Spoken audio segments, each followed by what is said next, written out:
Interestingly, it's really interesting. If you look at all the historical examples or the biblical examples, every single person that perceived themselves righteous and good and religious, Jesus met them with the law.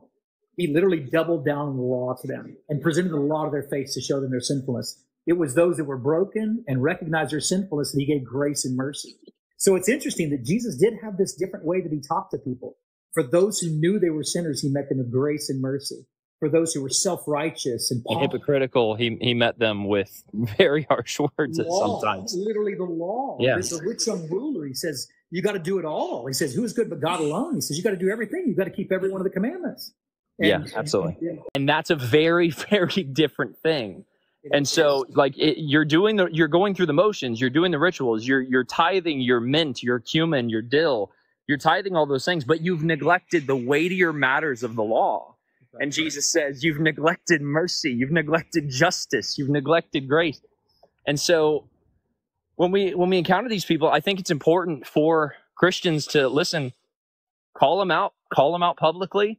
Don't be afraid of that.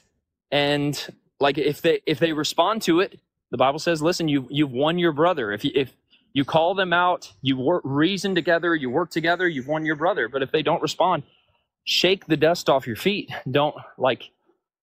That has to do with believers and unbelievers.